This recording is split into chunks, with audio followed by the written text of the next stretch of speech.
నమస్తే, welcome to RTV health. నేను సహస్ర. ఇంతకుముందు మహిళలు కేవలం వంటింటికే పరిమితమయ్యేవారు, కానీ ఇప్పుడు బయటకు వచ్చి ఉద్యోగాలు చేస్తూ రాణిస్తున్నారు.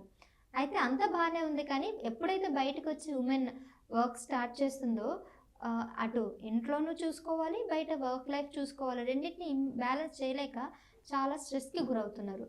ముఖ్యంగా ఐటీ ఎంప్లాయీస్.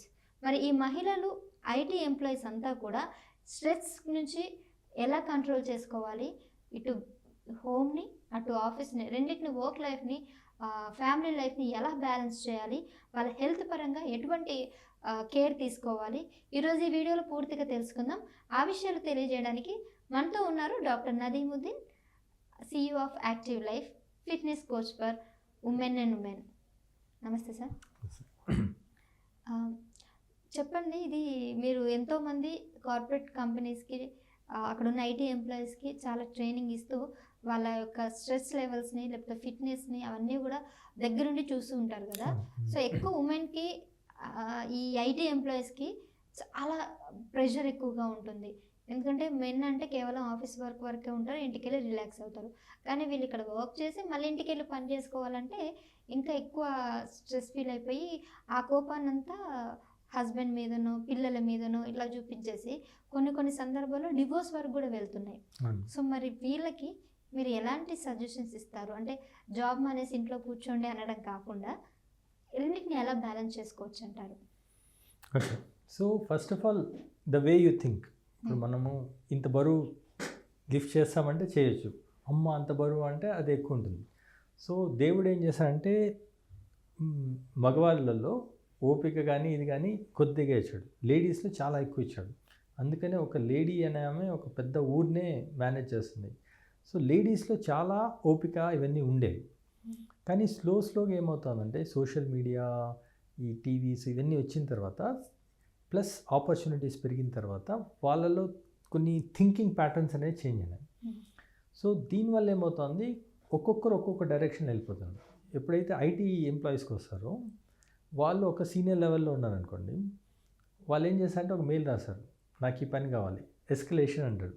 అంటే వాడు మెయిల్ వేసేస్తే నాకు ఆ పని అయిపోవాలి, అది పని కాకపోతే నా పని తప్పు కాదు వాడి తప్పు. ఇట్లా వీళ్ళకి ఒక రకమైన అలవాటు అయిపోయి ఎస్కలేషన్ అని ప్రతి ఒక్కరూ నా పని ఇట్లా పాస్ చేస్తామంట. ఆ పనులు అయిపోతుంటాయి, ఎందుకంటే సిస్టమ్ అది. ఇంటికి వచ్చి ఇది నీ పని నువ్వు చేయరా నువ్వు అంటే ఇంట్లో అవి కావు. హస్బెండ్ కోఆపరేటివ్ కావకపోవచ్చు, పిల్లలు చెప్పినట్టు వింటారని ఏం లేదు, అక్కడ వాళ్ళకి ఫ్రస్ట్రేషన్ వస్తుంది.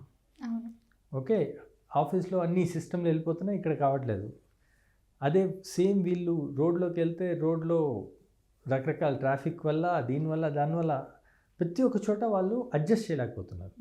ఎందుకంటే మైండ్ సెట్ అలా క్రియేట్ అయిపోయింది వాళ్ళు. సెకండ్ వచ్చి లాజికల్ థింకింగ్ అనేది తగ్గిపోయింది, వాళ్ళు డేటా డ్రివెన్ అయిపోయినారు. ఎంటర్ చేస్తే అది అయిపోవాలంటే ఆ టైప్ ఆఫ్ మైండ్ సెట్ వీళ్ళలో క్రియేట్ అయిపోయింది. అంటే మొత్తం కోడింగ్ దాని మీదనే ఉంటుందంటారా?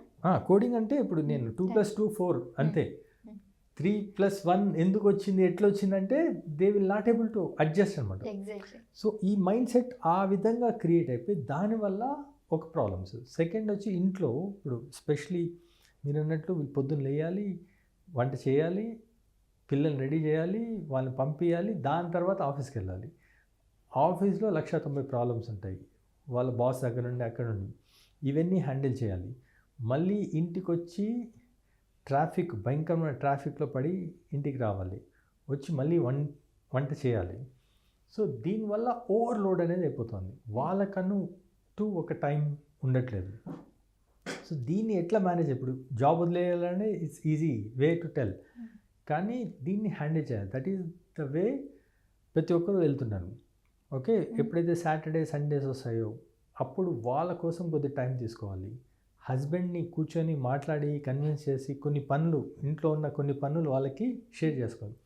ఇవన్నీ ఎప్పుడు అవుతాయంటే ఎప్పుడైతే ఎక్కువ క్లోజ్నెస్లో నాకు ఈ ప్రాబ్లం ఉంది, నాకు ఇక్కడ సపోర్ట్ కావాలి, ఎప్పుడైతే మనం ఓపెన్గా డిస్కస్ చేస్తామో పిల్లల్ని కూడా ఆ విధంగా ట్యూన్ చేసి ట్రైన్ చేస్తే అప్పుడు మీ మీద లోడ్ తగ్గుతుంది. చాలా వరకు లేడీస్ ఏమనుకుంటారంటే వంట చేయడం నా డ్యూటీ, పిల్లల్ని చూసుకోవడం నా డ్యూటీ, అన్నీ నాదే అనుకొని ఓవర్లోడ్ చేసుకుంటారు. ఎప్పుడైతే అందరూ ఒక ఫ్యామిలీ యూనిట్ అంటే ఎవరైతే పంచుకొని ప్రతి ఒక్కరు పని ఒకరినొకరు సపోర్ట్ చేసుకుంటే అప్పుడు ఈ విధమైన స్ట్రెస్ రాదు, ఈ విధమైన ఇది రాదు. అంటే అంటే ఈ విషయంలో హస్బెండ్ కూడా చాలా సపోర్టివ్గా ఉండాలి.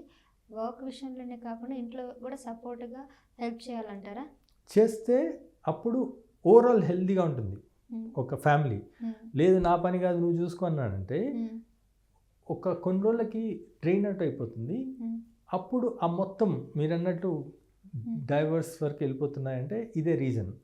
మరి వీళ్ళకి కోపం అన్కంట్రోల్గా ఉంటుంది, పిల్లల మీద చూపించేస్తున్నారు అన్నాం కదా, మరి ఇది ఎఫెక్ట్ ఎలా ఉంటుంది అంటారు ఆ కోపాన్ని? అదే టోటల్ ఫ్యామిలీ బ్రేక్ అయిపోతుంది. హస్బెండ్ వైఫ్ విడిపోయారంటే పిల్లలు ఆ ఇంట్లో ఉండాలా, ఈ ఇంట్లో ఉండాలన్నా, వాళ్ళ ఫ్యూచర్ ఏంటి, వాళ్ళని ఇప్పుడు ఈమె ఆఫీస్కి వెళ్ళిపోతే ఆ పిల్లల్ని ఎవరు చూసుకుంటారు? There are so many challenges which అవుతున్నాయి సొసైటీలో రోజు. సో ఎప్పుడైతే ఒక యూనిట్ లాగా అందరు కలిసి ఉంటారో అప్పుడే ఫ్యామిలీ హెల్తీగా ఉంటుంది, ఫ్యామిలీ హ్యాపీగా ఉంటుంది. ఓకే. సో అండ్ ఇంకొకటి మీరు అన్నట్టు ఫ్యామిలీలో యూనిటీగా ఉండాలంటే హస్బెండ్ హెల్ప్ చేయాలి. అండ్ ఆఫీస్ విషయానికి వస్తే ఎట్లా కేర్ తీసుకోవాలి? ఇంకా బాస్ దగ్గర వాళ్ళు కొన్నిసార్లు ఫేస్ చేస్తూ ఉంటారు, బాస్ తిట్టడం, దీన్ని తీసుకోకపోవడం. అక్కడ వీళ్ళు ఎలా, ఒకవేళ అలాంటి సిచ్యువేషన్ వచ్చినా కూడా వీళ్ళు ఎలా ఫేస్ చేయాలి? ఓకే, ఆఫీస్ అనేది 90% మనం ప్రేమించే పని చేసామంటే, అంటే మనకి ఏదైతే ఇష్టం ఉందో ఆ పని చేస్తే అప్పుడు ఏమవుతుంది, మనం ఆ పనిని ఎంజాయ్ చేస్తాం. లేట్ అయినా ఇదైనా మనం ఆ పనిని ఎంజాయ్ చేస్తాం. అట్లా కాకుండా ఓన్లీ ఫర్ శాలరీ వస్తుంది అని జాబ్కి వెళ్తే అప్పుడు ఎంజాయ్ చేయలేము. ఎగ్జాక్ట్లీ. ఓకే, సో ఏదైనా కానీ ఇష్టపడి పని చేయాలి, కష్టపడి కాదు. అది ఒకటి. సెకండ్, బాస్ అన్నాను. బాస్ది it's all about how you manage them.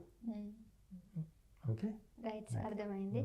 చాలా చక్కగా తెలియజేశారు. నిజంగానే చిన్న చిన్న టెక్నిక్స్ ఇవి కనుక ఫాలో అవుతే రెండింటిని, అటు వర్క్ లైఫ్ని ఇటు ఫ్యామిలీ లైఫ్ని రెండింటిని కూడా చాలా చక్కగా బ్యాలెన్స్ చేసుకోవచ్చు women. Thank you so much sir. Local to global news at your finger tips. మీ చేతిలో ఒక ఆయుధం. Download raw TV app. Media legend Ravi Prakash is back.